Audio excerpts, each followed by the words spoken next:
আচ্ছা, flow of heat, আজকের topic হলো ফ্লো অফ হিট। তো ফ্লো অফ হিটের মধ্যে কি কি আছে, কিভাবে হিট ফ্লো হয়, ঠিক আছে। মানে আমরা তো জানি যে দুটো বডি যখন একটা আরেকটার সাথে কন্ট্যাক্টে থাকে, একটা স্কোয়ার ধরছি আর একটা সার্কেল ধরছি, দুটো বডি ধরে নিচ্ছি, এটার হিট H1 আছে, এটা H2 আছে, আর H1 গ্রেটার দেন H2, মানে এইখানে এটার মধ্যে হিট বেশি আছে।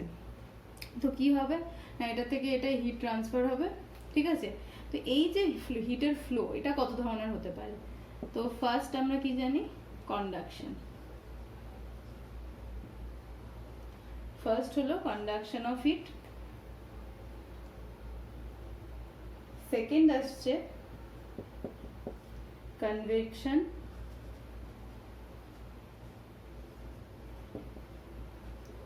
আর থার্ড হলো রেডিয়েশন।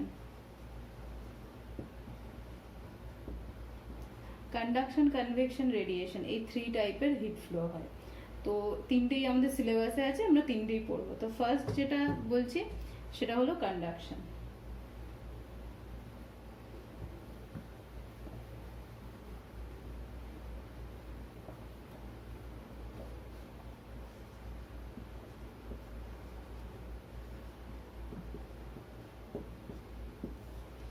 কন্ডাকশনে কি হচ্ছে, যে যখন দুটো বডি একটা আরেকটার সাথে কন্ট্যাক্টে আছে, আগের যে ছবিটা এঁকেছিলাম, H1 H2, H1 greater H2, sorry H2, ঠিক আছে। H1 গ্রেটার H2, তার মানে কি হবে না, এটার থেকে এটা হিট ফ্লো হবে। আর কন্ডাকশনের মেন লজিকই হলো, মেন রুলসই হলো যে দুটো বডি যখন একজন আরেকজনের সাথে টাচে থাকে, এই যে কন্ট্যাক্টটা must, two body must be in a contact, okay. তাহলে কি হবে, তাহলে যে হিট ফ্লোটা হবে H1 থেকে H2-তে, সেটাকে বলা হচ্ছে কন্ডাকশন, মানে সরি এই বডিটা থেকে এই বডিটাতে, সেটাকে বলা হচ্ছে কন্ডাকশন। তার মানে কন্ডাকশনে হিট ফ্লো সবসময় একই দিকে হয়, ফ্লো অফ হিট সবসময় একদিকে হয়, এটার থেকে এটা যে যারতে হিট বেশি আছে, আর যদি H1-এ হিট বেশি থাকে তাহলে H1 থেকে H2-তে যাবে আসবে, আর নইলে H2 থেকে H1-এ আসবে। তার মানে ফ্লো অফ হিটের যে মুভমেন্টটা, সেটা ফ্লোটা ডায়াগ্রামটা সবসময় একই দিকে হয়। তাহলে আরেকটা পয়েন্ট কি না, flow of heat is always in a direction,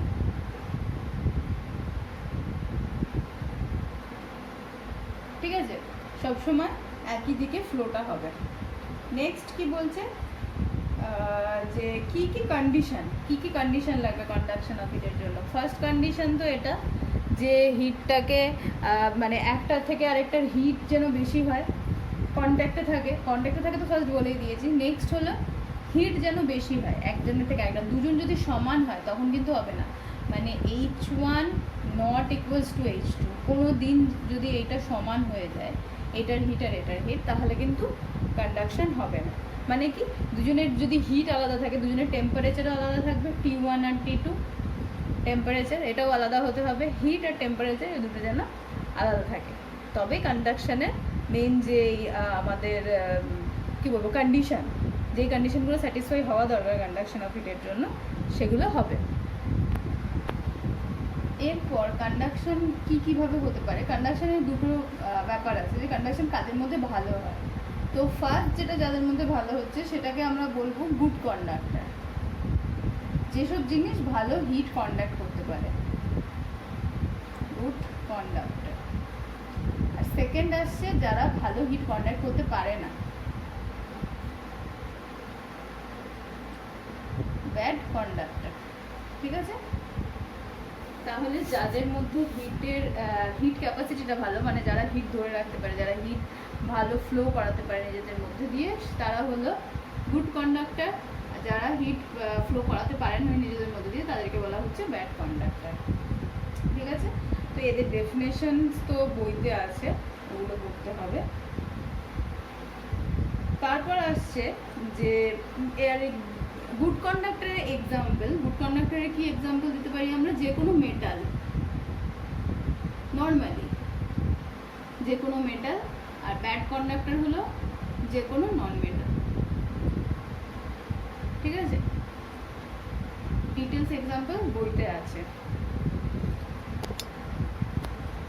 আচ্ছা, গুড কন্ডাক্টর ব্যাড কন্ডাক্টর আমরা দেখে বুঝবো মেনলি যেগুলো কিনা মেটালিক হয়, ফার্স্টে বললাম। আর একটা হলো যে ভালো ইলেকট্রিকের যারা ভালো কন্ডাক্টর তারাই কিন্তু হিটেরও ভালো কন্ডাক্টর। মানে conductor of hit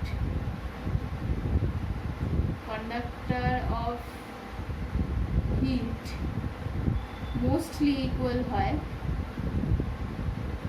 conductor of electric.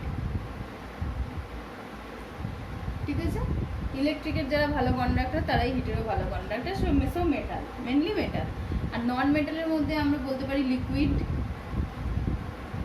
Gas, এরা ব্যাড কন্ডাক্টর। ঠিক আছে, আর মেটালিক মানে হার্ড কিন্তু ব্যাড কন্ডাক্টর এরকমও কিছু কিছু আছে, যেমন উড, কাঠের যে কোনো জিনিস, এগুলো সব ব্যাড কন্ডাক্টর। আচ্ছা, এরপরে আসি এর কিছু অ্যাপ্লিকেশনে, কন্ডাকশন অফ হিটের কয়েকটা অ্যাপ্লিকেশন। ফার্স্ট অ্যাপ্লিকেশনের মধ্যে থাকছে ডেভিস সেফটি ল্যাম্প। হ্যাঁ, Davy's safety lamp. Davy's safety lamp কি করছে,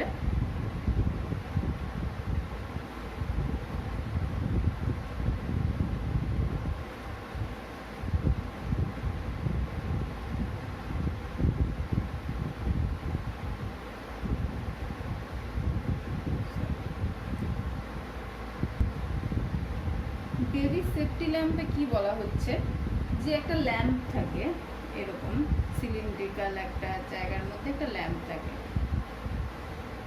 ঠিক আছে, এখানে আগুন জ্বলে। এবার এর মধ্যে কিছু ওয়্যার গজ এরকমভাবে লাগানো থাকে মেটেরিয়ালটার মধ্যে। এখানটায় আগুন জ্বলছে, এখানটা ফাঁকা থাকে, মানে এখান দিয়ে নিচটা একটু ফাঁকা থাকে যেখান দিয়ে আর কি গ্যাস ট্যাস ঢুকতে পারে। তো কি বলা হচ্ছে, মাইনিংয়ের ক্ষেত্রে ইউজ করা হয়, মাটির নিচে যখন মাইনিংয়ের কাজ হয় তখন। তো কি হচ্ছে না, মাইনিংয়ের বাইরে থেকে যদি কোনো গ্যাস থাকে সে এইটা দিয়ে ঢুকে, ভেতরে ঢুকে কি করবে, পুড়ে যাবে। ইনফ্লেমেবল গ্যাস যদি থাকে, is there is any inflammable gas, sorry,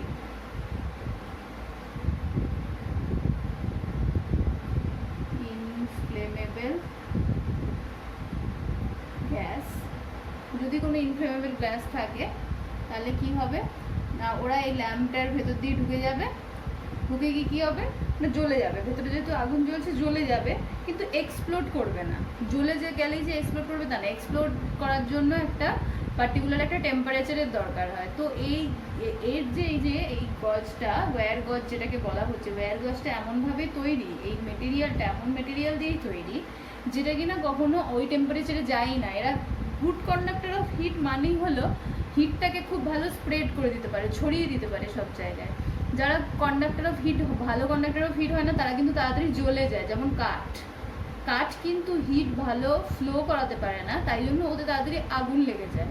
কিন্তু কখনো মানে যেটা আমাদের বাসন, আমরা যে বাসন, খাবারের কড়াই, হাঁড়ি, এগুলো যে আমরা আগুনে বসিয়ে রান্না করি, তবুও কিন্তু কখনো এতে আগুন ধরে না। কারণ গুড কন্ডাক্টর অফ হিট যারা, তারা কিন্তু কখনো এক জায়গায় হিটটাকে জমিয়ে রাখে না যাতে সেখানে আগুন ধরে যেতে পারে। সবসময় কী করে, হিটটাকে ফ্লো করিয়ে দেয়। তাতে কি হয়, মানে হিট ধর, এখানে আমি ধর কোনো কিছুকে আগুন দিচ্ছি, তো সেখান থেকে ধর এই একটা ধর মোমবাতি বা কিছু একটা জ্বলছে এখানে, তো সেখান থেকে এইখানে একটা কিছু আছে সাপোজ, এ যদি ভালো হয়, ভালো কন্ডাক্টর অফ হিট হয়, তবে কি করবে, হিটটাকে এইদিকে ফ্লো করিয়ে দেবে, এইটা যেটা আছে সেটা গরম হয়ে যাবে। কিন্তু এখানে যদি আমি ধর সাপোজ কাপড় বা সুতো বা কাঠ দিই, ও কী করবে, ও তো হিট ফ্লো করাতে পারবে না, ওর এক জায়গায় খুব বেশি হিট হয়ে যাবে আর আগুন ধরে যাবে। এই জিনিসটাই কিন্তু অলওয়েজ ব্যাড কন্ডাক্টর অফ হিটের হয়। ব্যাড কন্ডাক্টর অফ হিট যারা, তাদের মধ্যে তাড়াতাড়ি আগুন ধরে যায়। আর যারা গুড কন্ডাক্টর অফ হিট, তারা হিটটাকে ভালো করে ডিস্ট্রিবিউট করে দেয়, স্প্রেড করে দেয়। তো এই ক্ষেত্রে এই ওয়্যার গজটার ক্ষেত্রেও তাই হচ্ছে, যে এমন মেটেরিয়াল দিয়ে তৈরি, এরা খুব ভালো হিট কন্ডাক্ট করতে পারে বলে ভেতরে যে ইনফ্লেমেবল গ্যাসটা গেল, আগুনটা ধরলো, ও কী করলো, যে গরম হলো, হিটটাকে চারিদিকে স্প্রেড করে দিল, যার জন্য এক্সপ্লোরেশনটা হলো না।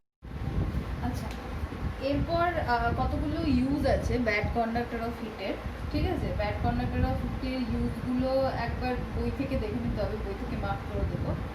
আর নেক্সট টপিক হলো convection of heat. Convection of heat কাকে বলা হচ্ছে? এখানে ডেফিনেশন যেটা আছে, the process of transmission of heat within a liquid or gas by actual movement of heated particle. মানে আগেরটা কন্ডাকশনে কি বলেছিলাম, সবসময় মেটালই হবে ম্যাক্সিমাম ক্ষেত্রে, নইলে কিন্তু গুড কন্ডাক্টর অফ হিট হয় না। কনভেকশনে বলা হচ্ছে অন লিকুইড বা গ্যাস। আমি একটা লিকুইডের ভেসেলের ছবি আঁকছি, এর মধ্যে সাপোজ কিছু লিকুইড আছে, নিচে হিট দেওয়া হচ্ছে,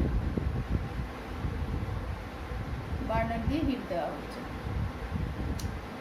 ঠিক আছে? তাহলে কি হবে, নিচের এই পোর্শনে গরম হয়ে যাবে, এই জায়গাগুলো হট হয়ে যাবে,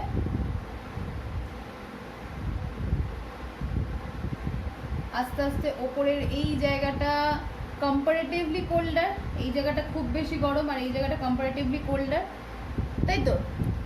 তো এর মধ্যে এই যে এই হট জায়গাটা থেকে আস্তে আস্তে যে কোল্ডার জায়গাটা গরম হবে, এই প্রসেসটাকেই বলা হচ্ছে কনভেকশন অফ হিট। এই যে হট একটা পোর্শন আগে হট হচ্ছে, সেই কি করছে, কোল্ডার জায়গাটায় গিয়ে কোল্ডার জায়গাটায় গিয়ে সে তাকে আবার গরম করছে। এইভাবে যে হিটের ট্রান্সমিশন একটা সার্কুলার প্রসেসে, the process of transmission of heat within a liquid or gas by actual movement of heated particle. গরম হয়ে যাওয়া যে পার্টিকেলগুলো, এই যে গরম হয়ে যাওয়া লিকুইডটাই নিচে ওপরে গিয়ে তাকে কি করছে, ওপরের যে কোল্ডার রিজিয়নটাকে গরম করছে, এইটাকে বলা হচ্ছে কনভেকশন। কনভেকশন আর কন্ডাকশনের মধ্যে মেন ডিফারেন্স যেটা, যে কন্ডাকশনে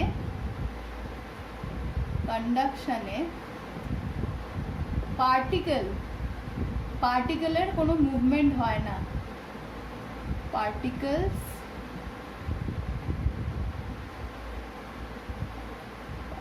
ডোন্ট মুভ,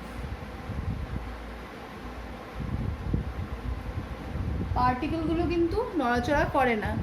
কিন্তু কনভেকশনে এই পার্টিকেলগুলোই কিন্তু নড়াচড়া করছে বেসিক্যালি। মানে একটা রডের মধ্যে দিয়ে হিটটা নিজেই ফ্লো হয়। ধর এখানে আগুন দেওয়া হচ্ছে বার্নার দিয়ে, এখান থেকে হিট নিজেই ফ্লো হবে।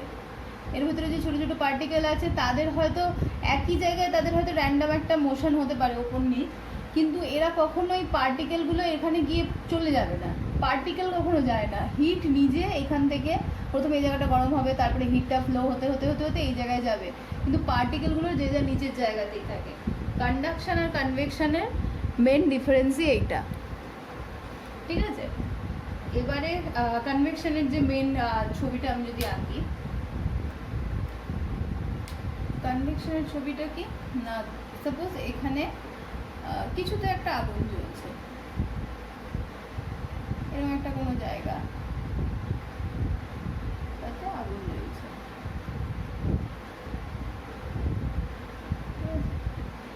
তাহলে কি হবে, এই যে রিজিয়নটা, এই যে পুরো গোল করে এই রিজিয়নটা গরম হয়ে যাবে, হট, ঠিক আছে? এর আশেপাশে ওপরে এই রিজিয়নটা কোল্ডার, কম্পারেটিভলি ঠান্ডা, এই ওপরের এই রিজিয়নটা। এটাকে আরেকটু নিচে আঁকা যায়, এই জিনিসটাকে আরেকটু নিচে করা যায়, নিচে করি,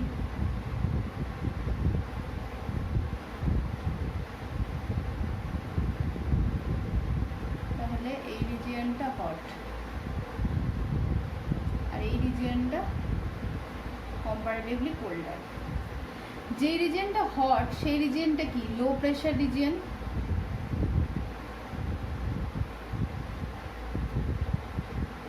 আর এই জায়গাটা কি কম্পারেটিভলি ডেন্সার রিজিয়ন।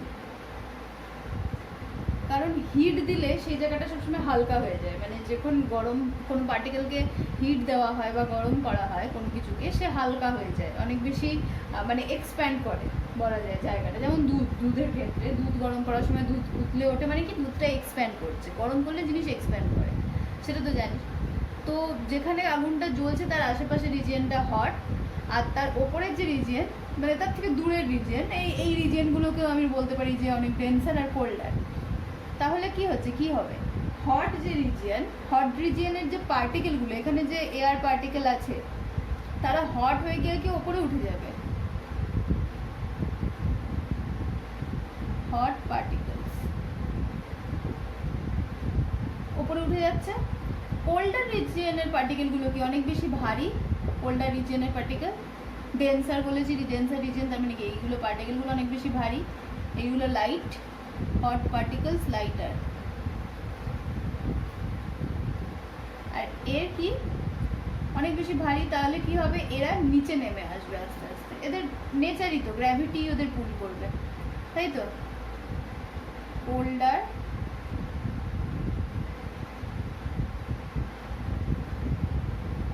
পার্টিকেলস কি হবে না, হেভিয়ার, হেভিয়ার, এগুলো কি করবে, আস্তে আস্তে নিচে নেমে আসবে। তার মানে কি এখানে একটা সার্কুলার মোশন তৈরি হবে, যে হট পার্টিকেল লাইটার সে ওপরে চলে যাচ্ছে, কোল্ডার রিজিয়নের পার্টিকেলগুলো নিচে নেমে আসছে, আবার কোল্ডার রিজিয়নের পার্টিকেলগুলো হট হয়ে গিয়ে ওপরে চলে যাচ্ছে, হট পার্টিকেল যেগুলো সেগুলো আবার কোল্ড হয়ে ওপরে দিয়ে যাচ্ছে, কোল্ড হয়ে যাচ্ছে, কেননা গরম এরিয়া থেকে দূরে চলে যাচ্ছে, কোল্ড হয়ে যাচ্ছে, ও আবার ভারী হয়ে আবার নিচে নেমে আসবে। তো কনভেকশনে এই একটা হিটিং যে প্রসেস, এটা চলতেই থাকে। আর এইখানে এই কেন কোল্ডার পার্টিকেল নিচে নেমে আসে আর লাইটার পার্টিকেল যেগুলো হট পার্টিকেলস তারা কেন উপরে উঠে যায়, তার কারণ তো আমাদের গ্র্যাভিটি। এই জিনিসটা পুরোটা হচ্ছে গ্র্যাভিটির জন্য,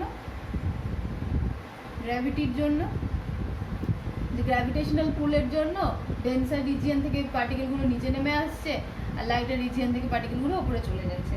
তো এখানে গ্র্যাভিটি, কনভেকশনের ক্ষেত্রে গ্র্যাভিটি খুব ইম্পর্টেন্ট একটা রোল নেয়। যেখানে গ্র্যাভিটি নেই, সাপোজ আমাদের অ্যাটমসফিয়ারের বাইরে যেখানে গ্র্যাভিটি নেই, where there is no gravity,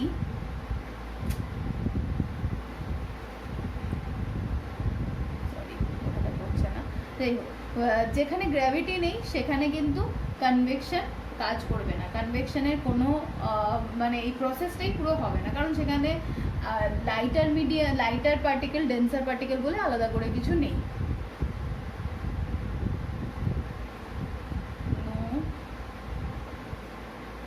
gravity,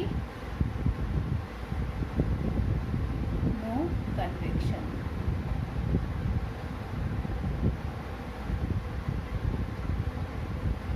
ঠিক আছে, এটা মাথায় রাখতে হবে। তো কনভেকশনের মেন প্রসেস এইটা। এরও কিছু কিছু এক্সাম্পল আছে, যেমন ল্যান্ড ব্রিজ, তারপরে সি ব্রিজ, এগুলো আছে। তো এগুলো আমি জাস্ট বলে দেবো একটু করে। ল্যান্ড ব্রিজ আর সি ব্রিজ কাকে বলা হচ্ছে, কি হচ্ছে, ডিউরিং ডে টাইম যখন সান এখানে রয়েছে, জলের আমরা কি জানি, হিট ক্যাপাসিটি অনেক বেশি, কারণ জল গরম হতে অনেক বেশি হিট দিতে লাগে, তাই তো। জল খুব তাড়াতাড়ি যে গরম হয়ে যায় এমন না, জলের থেকে তাড়াতাড়ি গরম হয় এমন অনেক জিনিস আছে।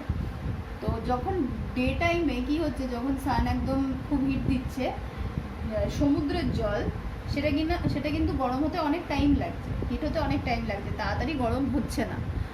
সে জায়গায় আমাদের মাটির ওপরের যে হাওয়া, এখানকার যে ব্রিজটা, এখানকার যে হাওয়াটা, সে কি তাড়াতাড়ি গরম হয়ে যাচ্ছে। যেই তাড়াতাড়ি গরম হচ্ছে, ও কি করছে, হট এয়ার ল্যান্ড থেকে, ফ্রম ল্যান্ড কি করছে না, সি এর দিকে যাচ্ছে। এই পয়েন্টটা তখন কি হয়ে যাচ্ছে, তার মানে খালি হয়ে যাচ্ছে, এই রিজিয়নটা একটা ভ্যাকিউম তৈরি হচ্ছে, কারণ হট এয়ারগুলো সব চলে যাচ্ছে সমুদ্রের দিকে, কারণ সমুদ্রের এয়ার তো কোল্ডার, অনেক বেশি কোল্ডার, দিনের বেলা ডিউরিং ডে টাইম অনেক বেশি কোল্ডার, তাই হট এয়ারগুলো চলে যাচ্ছে। আর সমুদ্রের যে ঠান্ডা এয়ার, সমুদ্রের ওপরের যে ঠান্ডা এয়ার, তারা কি করছে, কম্পারেটিভলি কোল্ডার এয়ার, তারা কি করছে না, এইদিকে ল্যান্ডের দিকে ছুটে আসছে, কারণ এখানে একটা ভ্যাকিউম তৈরি হয়েছে, হট এয়ারগুলো চলে যাচ্ছে, হালকা হয়ে গিয়ে সমুদ্রের দিকে চলে যাচ্ছে, ফাঁকা রিজিয়নের দিকে চলে যাচ্ছে, হট হয়ে গেছে, তাই জন্য, বা ওপর দিকে চলে যাচ্ছে বলতে পারিস, এখানে হট এয়ার। ঠিক আছে, তো কোল্ডার এয়ার কি হচ্ছে, তখন এরা সি এর দিক থেকে কোল্ডার এয়ার ল্যান্ডের দিকে এগিয়ে আসছে। ঠিক আছে, এইটাকে তা এই যে কোল্ডার এয়ার যে আসছে, দিনের বেলা যে কোল্ডার এয়ারটা সি থেকে ল্যান্ডের দিকে আসে তাকেই বলা হচ্ছে সি ব্রিজ। ঠিক আছে, এই প্রসেসটাই যখন উল্টো হবে, যখন রাত হয়ে যাবে, মানে ডিউরিং নাইট বা জাস্ট সূর্য যখন দেখা যাবে না সানকে, তখন যে ব্যাপারটা হবে কি হবে না উল্টো। ঠিক এইখান থেকে এই হট এয়ার আর ওখানে যাবে না, এখানটা কিন্তু তখন কিন্তু সি গরম হয়ে গেছে, তাই তো? সি গরম হয়ে গেছে, আর এই জায়গাটা ল্যান্ড যেমন কুইকলি হিট অ্যাবজর্ব করতে পারে, ল্যান্ড হিট তাড়াতাড়ি ছেড়েও দিতে পারে, হিটগুলো তাড়াতাড়ি ছেড়েও দিতে পারে। তখন কি করছে না, হিট ছেড়ে দিয়ে তখন কোল্ডার হয়ে গেছে, কোল্ডার রিজিয়ন, এ তখন হয়ে গেছে কি ওয়ার্মার, ওয়ার্মার রিজিয়ন। ঠিক আছে, তো এই দুটো হয়ে যাচ্ছে। তখন কি হচ্ছে না, এই ওয়ার্মার রিজিয়নের মানে সি এর এয়ারগুলো ওপরে চলে যাচ্ছে হট হয়ে গিয়ে, তাই তো? তখন এখানে একটা ভ্যাকুয়াম তৈরি হচ্ছে। তখন কি হচ্ছে, কোল্ডার রিজিয়ন থেকে land bridge, cold air, colder region থেকে ল্যান্ড থেকে কোল্ড এয়ার তখন কি করছে না সি এর দিকে যাচ্ছে। ঠিক আছে, সি এর দিকে যাচ্ছে। এই যে প্রসেসটা এই যে এরকম ঘুরতে থাকছে, দিনের বেলা এই সি ব্রিজ এদিকে আসছে, আর রাতের বেলা ল্যান্ড ব্রিজ এদিকে যাচ্ছে। রাতের বেলা যেই ব্রিজটা ল্যান্ডের থেকে সি এর দিকে যাচ্ছে তাকে বলা হচ্ছে ল্যান্ড ব্রিজ, আর দিনের বেলা সি থেকে যে সি এর দিক থেকে ল্যান্ডের দিকে যেটা আছে সেটাকে বলা হচ্ছে সি ব্রিজ। এই যে প্রসেসটা, এটা কিন্তু পুরোপুরি কনভেকশনের মতো হয়। আর কনভেকশনে সবসময় মনে রাখতে হবে একটা সার্কুলার প্রসেস, এরকম গোল হয়ে একটা প্রসেস হয়। ঠিক আছে, কোল্ড হট এয়ার উপরে ওঠে, কোল্ড এয়ার নিচে নামে, এরকমভাবে একটা প্রসেস চলতে থাকে। আচ্ছা, নেক্সট আরও অনেকগুলো এক্সাম্পল আছে। একটা হলো যে রেফ্রিজারেটরেরটা,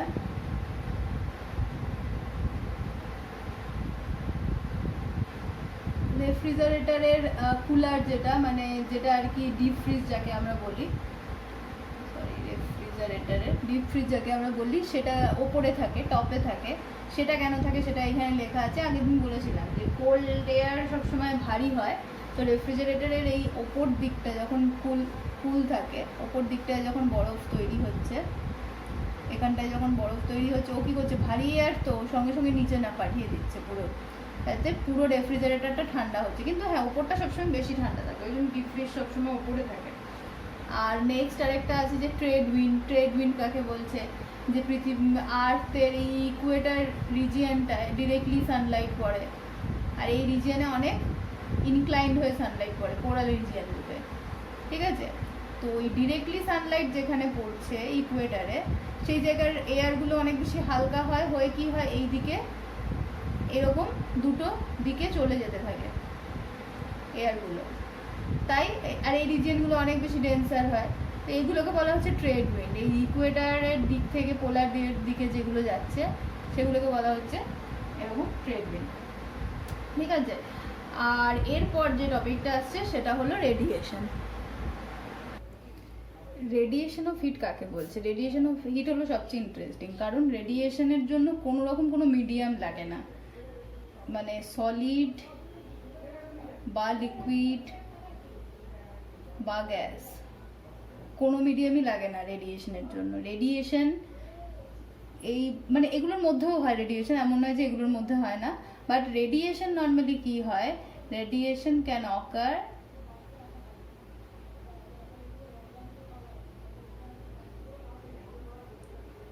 without any medium.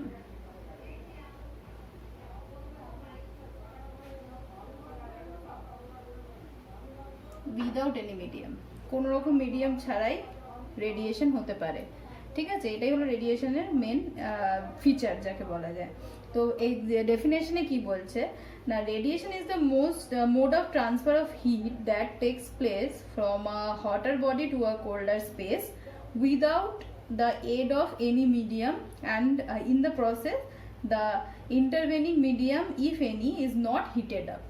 তো যদিও বা সলিড লিকুইড গ্যাস এরা কেউ থাকে, তারা কিন্তু হিটেড আপ হয় না। ঠিক আছে, তারা গরম হয় না। মেন ব্যাপারটা হলো এটা। ধর এখানে একটা কোনো মোমবাতি জ্বলছে সাপোজ, ঠিক আছে, এটা তো রেডিয়েট করে, তো আমরা যেটাকে বলি লাইট রেডিয়েট করে, এখান থেকে হিট গিয়ে তোর হাতে এখানে বা কিছু একটা যদি এখানে থাকে, তাতে গরম লাগতে পারে, মানে এইটাকে ও গরম করতে পারে, কিন্তু এর মাঝের যে এয়ার, তার জন্য যে এয়ার পার্টিকেল বা কেউ হিটেড হতে হবে বা কিছু, তেমনটা হয় না। ঠিক আছে, যেভাবে সানের ক্ষেত্রে যেটা হয় আমাদের এখানে,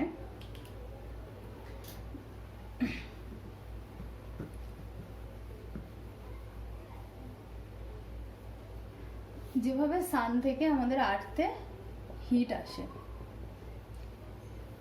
আমাদের আর্থ, ঠিক আছে, অ্যাকচুয়ালি সাইজটা উল্টো হয়ে গেল, যাই হোক সাইজটা ম্যাটার করে না, কারণ এখানে হিট যখন আমাদের আসছে, হিট আর লাইট দুটোই একসাথে আসছে, এখানে এসে আমাদের আর্থে এসে যে পড়ছে, পড়ে কিছুটা রিফ্লেক্ট করে যাচ্ছে, কিছুটা অ্যাবজর্ব করছে, আর কিছুটা রেডিয়েট এখানে আলো দিচ্ছে, মানে আর্থটাকে বাইরে থেকে দেখা যাচ্ছে সেই জন্য। ঠিক আছে, তো এই যে প্রসেসটা, এই প্রসেসটাকে কিন্তু আমাদের বলছে রেডিয়েশন। তারপরে এর প্রপার্টিজ কি কি আছে? ফার্স্ট হলো radiant heat can travel even without the help of any medium, এটা তো ফার্স্টেই বললাম। আর heat radiation travels as electromagnetic waves like light and have the properties of light, মানে সবসময় স্ট্রেট লাইনে আসে। লাইটের যেমন প্রপার্টি স্ট্রেট লাইনে যায়, এও কিন্তু সবসময় স্ট্রেট লাইনে যায়, মানে মাঝে যদি কোনো অবস্টাকলস এসে যায়, ও কিন্তু তাকে ভেদ করে যেতে পারবে না, মানে এইরকম গার্ড হয়ে যাবে, যেই কারণে এক্লিপস হয়।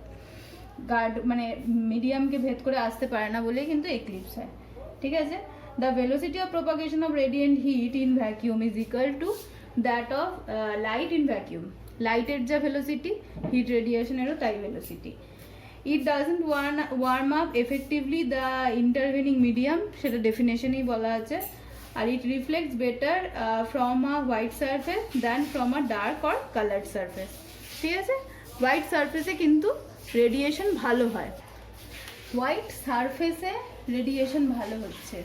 এটা যদি হোয়াইট সারফেসে, যেমন এই বোর্ডটা হোয়াইট বলে লাইটটা এসে পড়ছে, লেখাগুলো বোঝা যাচ্ছে, কিন্তু যেখান থেকে লাইট আসছে, মানে সাপোজ এখানে একটা কেউ সে রেডিয়েট করছে, এ আর কি মেন অবজেক্ট, এ রেডিয়েট করছে, যে রেডিয়েট করছে সে যদি ব্ল্যাক হয়, তবে কিন্তু রেডিয়েশন মানে এর যে রেডিয়েশন সেটা অনেক বেশি ভালো হয়। এই ব্ল্যাক বডি, এটাকে বলা হচ্ছে, যে সে যদি ব্ল্যাক হয় তাকে বলা হচ্ছে ব্ল্যাক বডি, ব্ল্যাক হোল যেটাকে আমরা বলি। তো এই ব্ল্যাক বডি থেকে যদি কোনো কিছু রেডিয়েট হয়, সে কিন্তু খুব ভালো রেডিয়েট করতে পারে, কখনোই স্ট্রেট লাইন ছাড়া অন্য কিছু হবে না। আর হোয়াইট সারফেসে যদি এসে সেই আলোটা পড়ে, সে কিন্তু সবচেয়ে ভালো রেডিয়েটেড হয়। ঠিক আছে, তো এই হলো ব্যাপার। আর কিছু কিছু রেডিয়েশনের কিছু কিছু এক্সাম্পল আছে যেগুলো এখানে বলছে। In summer we prefer to wire white clothes, যে গরমে আমরা সাদা জামা পরি কারণ হিটটা রেডিয়েট হয়ে বেরিয়ে যায়। ঠিক আছে, হোয়াইট সারফেস হলে মানে আমার গায়ে এরকম হিট পড়বে, হোয়াইট যদি আমি জামা পরে থাকি, এখান থেকে হিট এসে পড়বে, পুরোটাই রিফ্লেক্ট ব্যাক করে যাবে, এই জন্য বলছে হোয়াইট সারফেসে রেডিয়েশন ভালো হয়।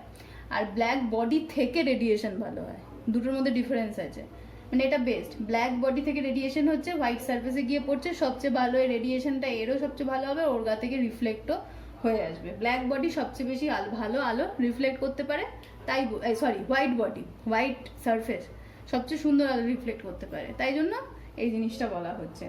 আর ক্লাউডি নাইটস আর হটার দেন ক্লাউডলেস নাইট। ক্লাউডি নাইটস হটার হয় কারণ আকাশে যখন মেঘ থাকছে, তারা কি করছে না, বাইরে থেকে যখন সূর্যের তাপটা আসছে, কি করছে না, ওরা অ্যাবজর্ব করে নিচ্ছে অনেক বেশি হিট, রেডিয়েট করে ফেরত পাঠাতে পারছে না ক্লাউডস।